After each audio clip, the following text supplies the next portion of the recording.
Today we're going to discuss my 3 favorite vocal mixing techniques. Let's get into it.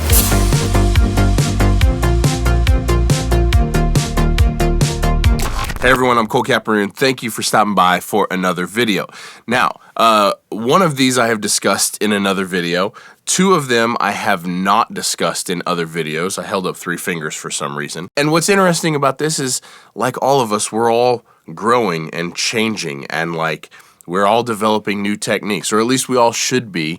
Otherwise, what are we even doing? We're all trying to grow. We're all trying to get better. So, these are my 3 favorite right now. And in 2 years, it might not be. I might have moved on to other things. But I think these are 3 really cool things to have in your toolbox, and they've all made a significant difference in my process for vocals. Okay, mix technique number 1 is I have really grown to love using some sort of tape saturation plugin. My current kind of go-to is Toop 3, and I'll put links down below for all this stuff. I really dig this saturation plugin, but really any sort of tape emulation plugin. But I like putting an EQ right before it and boosting a high shelf into the tape plugin. So a good tape plugin, the more tape you add to the sound, kind of the darker it gets. But putting an EQ before the tape and punching top end, with a high shelf, maybe around 10K, 12K, something like that, into the tape plugin, so that way it's like they're working together or against each other. I've grown to really like this. It really helps me get a crispy, present vocal without the harshness that's usually associated with that. So I'm really a big fan of this. I also really like the Kazrog True Iron for this, but play around with whatever you have, whatever tape emulation or transformer emulation or saturation plugins you have.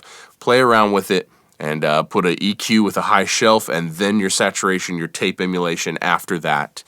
And play around with that, because that's been a cool one to me. The second technique I actually have a whole video on, and I will link that video down below. It's called Mix Trick for Smooth Airy Vocals. But it's basically around how to set up the FabFilter multiband compressor, so that way you're using the sibilance of the vocal to trigger a lower band in a 2 to 5K range, but that band will only compress when the sibilance is happening. And so what this allows you to do is put a lot more air, a lot more top end on a vocal without the sibilance getting too harsh. We're going to change this from band to free. And basically what this does, now this blue line here, this is going to allow us to change the frequency that triggers this band.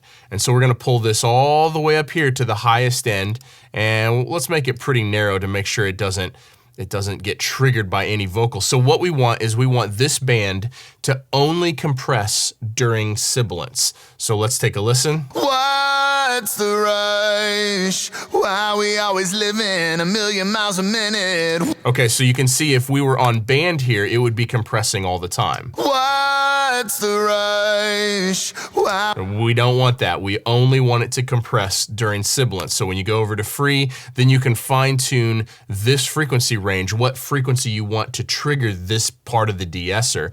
A lot of times, in my opinion, the defining, the limiting factor of how much air and sizzle you can get into a vocal is because all the sibilance and all the lip smacks and the T's and the K's, they start to sound harsh if you push too hard.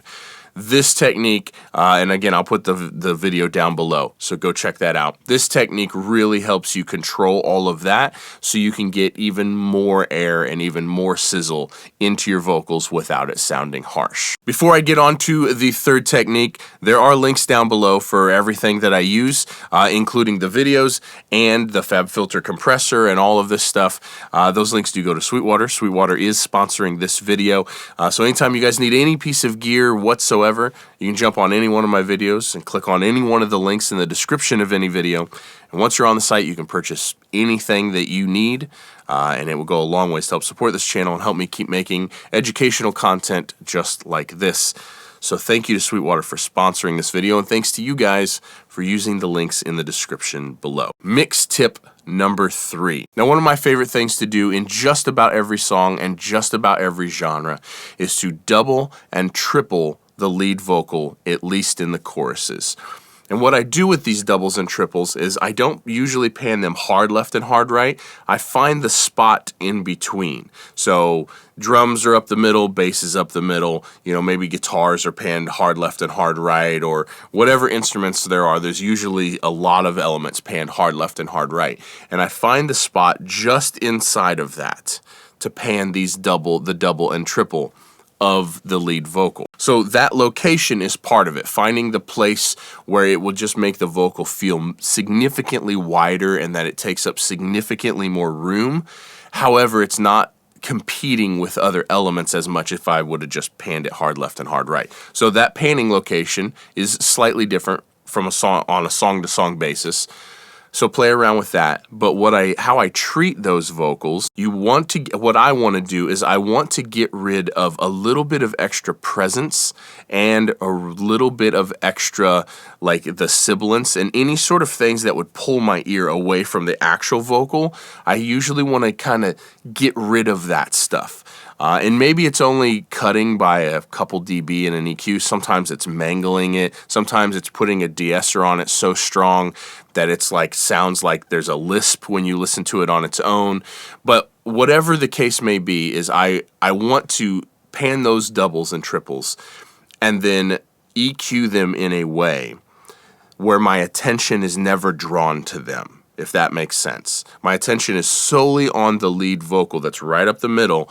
However, these doubles and triples just make it feel bigger and wider and like there's more going on. I will commonly use vocal line for this. I will make the singer sing it, however many times they need to. But I will commonly use vocal line for this to really just lock it in.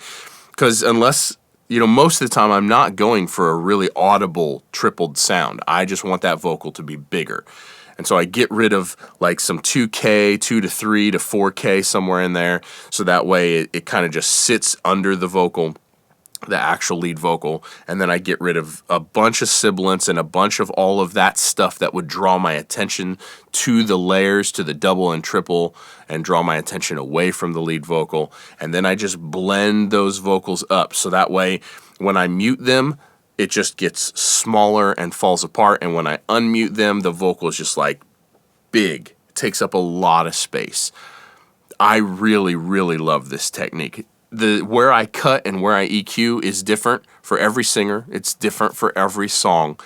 But generally speaking, that's how I handle it. Don't forget to hit the video in the description below to check out my mix tutorial for smooth, airy vocals and exactly how to set up the FabFilter multiband compressor so that way you can have this mix trick in your bag of tools. I want you guys to experiment with this stuff. As with everything, I try to present these things as principles, and I want you to take the principle, the idea, or the concept, and I want you to refine it in the way that makes the most sense for the music that you work on. And I think that's super important, that you adapt these things to exactly what you do and don't just make presets that I told you to make. I hope that this helped you. These are genuinely 3 of my favorite things to do right now on vocals, and I hope it helps you make better music. Don't forget to hit the links in the description below. We'll see you guys in the next one. Peace.